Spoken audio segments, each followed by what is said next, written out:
Mr. Anders Fogh Rasmussen, founder of the Alliance of Democracies, Executive Director Jonas Perello Plasner, distinguished leaders, members of civil society, friends of democracy around the world, good afternoon. It is a pleasure to join you all once again at the 2024 Copenhagen Democracy Summit. I want to begin by thanking Mr. Rasmussen for the invitation to speak at this important event. Since this will be my last time addressing this gathering as President of Taiwan, I want to express my sincere appreciation for the summit's continued support for Taiwan's democracy. I also want to reiterate our commitment in working with you all to support and strengthen democracies around the world. Since the last time I spoke at the summit, we have witnessed even more threats posed by authoritarian regimes. Authoritarian regimes actively conduct influence operations to erode our confidence in democratic institutions. They prey on our fear and vulnerability to prevent us from exercising our freedom. They also use disinformation, gray zone activities, and cognitive warfare to try to divide us, both at home and abroad. Not only that, numerous organizations and individuals who work to defend democracy and human rights have been sanctioned by authoritarian regimes while we navigate a new global landscape in the wake of unprecedented pandemic, natural disasters, supply chain disruptions, and an economic downturn. All these challenges make gatherings such as the Copenhagen Democracy Summit all the more essential. As the introduction to the summit states, quote, "This is not just a gathering, it's a bold assertion to collectively defend democracy," unquote. This year's summit, again, includes timely topics such as transatlantic security, Kosovo's defense of democracy, securing Ukraine's military needs, and how democracy should defend Taiwan. I'm sure that through the panel discussions, we can further strategize on how we can better tackle these vital issues. I'm also happy to see that in the face of such unprecedented challenges, we remained united, and we continue to be united in our shared values of democracy, respect for human rights, and freedom. In Taiwan, we understand all too well the dangers posed by those who seek to exploit democracy's imperfections. Our people have experienced firsthand the ill effects of decades of authoritarian rules, and we are now experiencing the much intensified threats and intimidations from the People's Republic of China on a daily basis.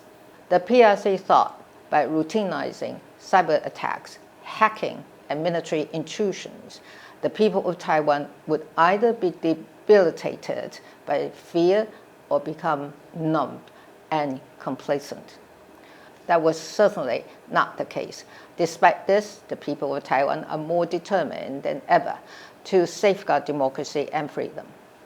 Furthermore, my government is fully aware of the threats to regional security and is actively enhancing our national defense capabilities to protect our democracy. In addition, Taiwan is working diligently with our allies and global partners to ensure safety and stability of the region. I'm confident that neither external aggression nor domestic challenges can weaken the resilience of our people and our democratic system. We are also actively sharing our experience on countering authoritarian influence and our story of democratic resilience with our friends from the international community. As the result of the hard work of my government and the people of Taiwan, over the last 8 years, we saw a steady rise in the high-level international visits, with delegations from around the world traveling to Taiwan to lend their support. In the first few months of this year, we welcomed friends from the United States and Europe, including those from Lithuania, the UK, and European political parties. This February, the European Parliament voted for a resolution in favor of deepening ties with Taiwan, spanning security and people-to-people relations, and enhancing the resilience of global supply chains. In the same month, the EU and the US issued a joint statement in which they welcomed Taiwan's democratic process and expressed support for Taiwan's international participation. I understand that engaging Taiwan is not without pressure. Some of our friends have been coerced economically and politically. Even with that, they are undeterred. Our international friends have bravely stood up to authoritarian pressure, and their actions have deeply moved the Taiwanese people. Our international friends show the Taiwanese people that they are not isolated, and they should be confident and proud of the democracy they worked so hard to achieve. Therefore, I want to take this opportunity to express my gratitude for these demonstrations of solidarity with Taiwan. I also want to reiterate that neither threats nor coercion will shake Taiwan's resolve to engage with the world. Taiwan and its people stand ready to strengthen cooperation with democracies around the world in all areas where we share mutual interests. Since Russia's invasion of Ukraine 2 years ago, the challenges we face as democracies have become even more profound.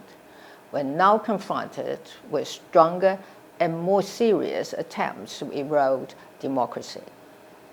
While we in Taiwan deal with the threats from China with resilience and courage, it is the partnerships we have with like-minded countries that will be the most effective defense of all. Our democracies were all built on sacrifices. The paths were paved by those who fought against authoritarianism. We all have come a long way to arrive at the liberty and freedom we enjoy today, and there will still be a long road ahead. But we understand how precious and sometimes fragile democracy can be, so we understand how important it is for all of us to stand together. The people of Taiwan share the common understanding that democracy is the only lasting path. By standing and working together, we can only make each other stronger. By this time next week, Taiwan will have a new president. It has been an honor for me to serve as a representative for the people of Taiwan.